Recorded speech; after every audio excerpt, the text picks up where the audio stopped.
Hello, hello, hello, and welcome, welcome, welcome. My name is Art Veal, and welcome to the Can I Own podcast.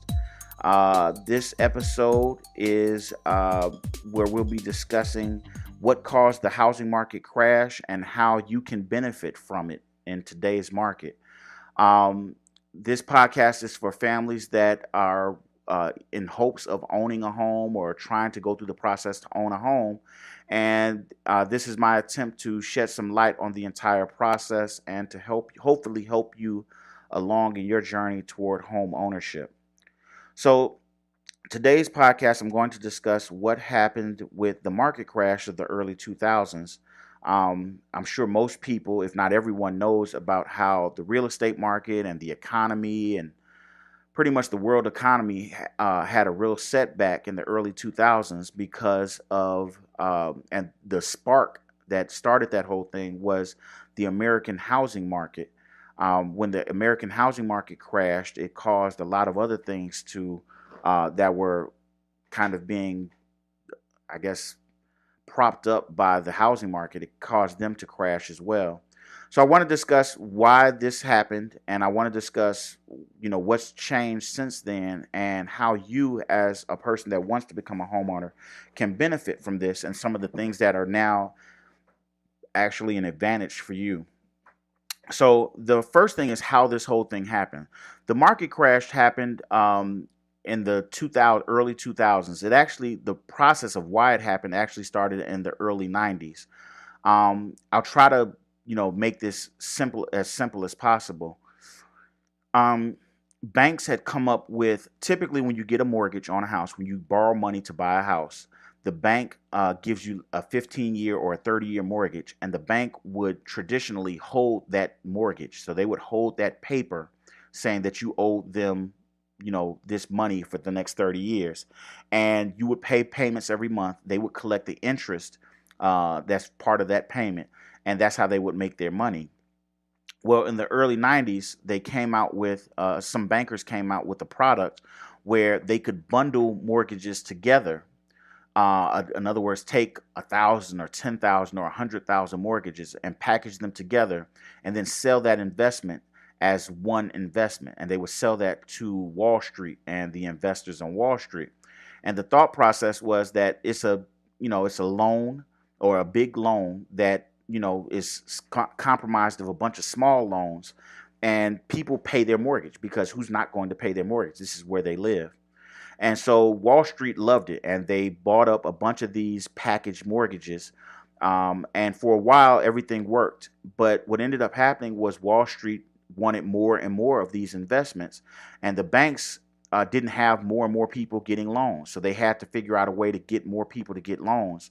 So what they did was they started making it easier to get loans. They came up with all kinds of things such as no doc, no income loans, meaning that you didn't have to show how much you made to get a loan. You could just basically say, I make $1 million a year, and the bank would say, okay, we believe you, and they would give you the loan. And so that allowed a lot of people that traditionally hadn't been able to get a loan to go ahead and qualify for a loan. So when that happened, it allowed the banks to offer more loans to Wall Street, but these loans that were packaged together were a lot more unstable than the previous loans. They weren't as, because of the fact that they had taken on riskier people. They had taken on riskier, the people didn't verify their income. The bank didn't verify their income. So everybody kind of turned their head. And what they would do is they knew that there was a good chance that these loans were going to default. But what they pretty much did was they would sell the loans or the package to the next person before the loans defaulted too much. So the bank that originated the loan would sell the package of loans to other investors, and they would get their money, so they didn't have to worry about it. Then the other investors, as a couple of the loans would start to default, they would say, well, we're going to sell this investment to another investor, and they would sell it so that the next investor had to deal with the headache.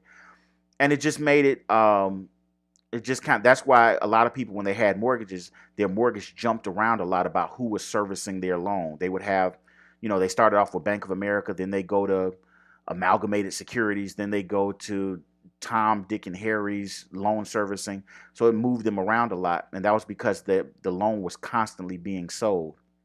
Well, When all of that crashed, the market stopped buying these loans, and that kind of clogged up the system, and it caused all the housing to decline and caused the market to just decrease overall. And that's when the government, the president, and everything came in and basically offered a bailout package to these big banks and these investors that the taxpayers paid for. So it wasn't all the bank's fault. It wasn't all of Wall Street's fault. It wasn't all of the consumers' fault. It was a combination of everyone just kind of making bad decisions for the short-term gain.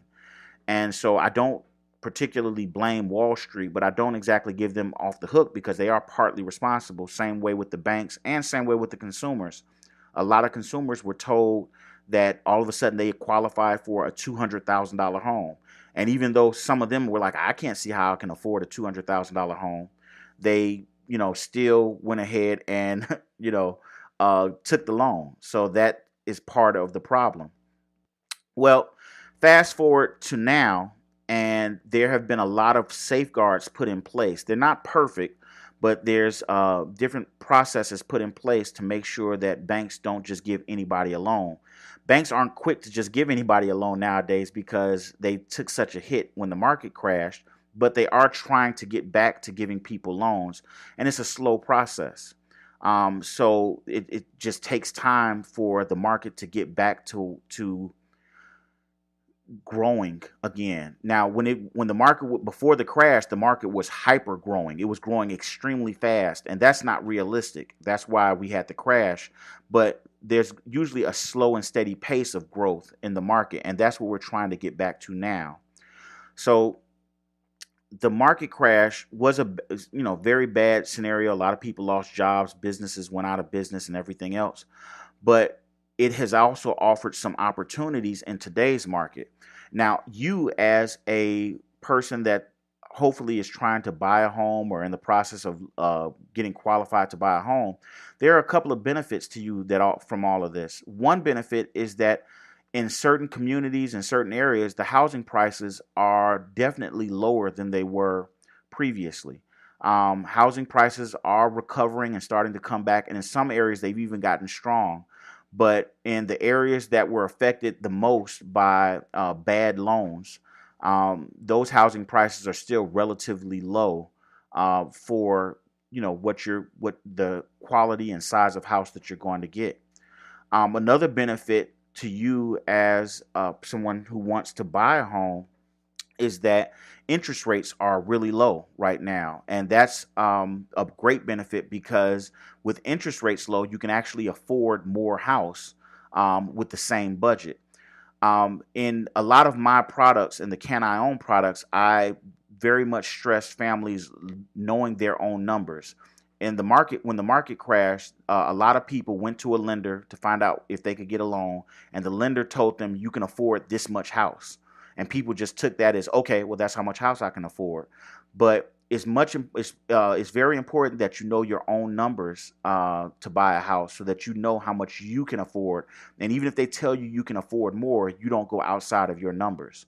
So that's definitely something you want to look at. But like I said, the interest rates are low, so that definitely is an opportunity for you to qualify for a better home. And the last benefit for you as a person that wants to buy a house is that there are a lot of loan programs available to help you get qualified for a home or to help you qualify for a home. And the loan is actually a good loan. In some of our products, the CanIOwn products, we teach you how to find the right lender and how to find the right mortgage broker to work with so that they're actually looking out for your best interest. And if you have just a little bit of knowledge about what to expect and what to look for with the lender, you can save yourself thousands of dollars over the years because you find the right loan and get the right pieces of the right loan. And that's what we kind of try to teach with CanIOwn. But those are some of the benefits. You get lower home prices, lower interest rates, and better loan programs that are available to you. And that's all because of this horrible market crash.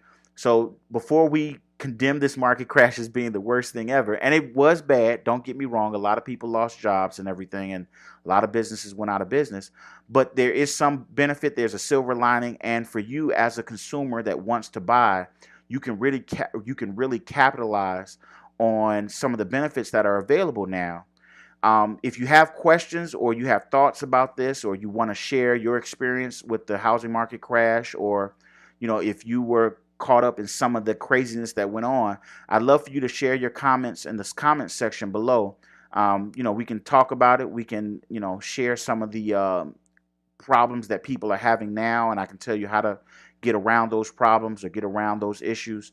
But I look forward to hearing your comments. I hope to hear from you all soon. I hope you've enjoyed this podcast and everything that I've discussed, and I hope I've made it a little bit clearer about what caused the market crash. If you have questions, like I said, leave your comment. But until next time, this is Art Field for Can I Own Podcast signing off. Have a great day, and I wish you nothing but success. Thanks.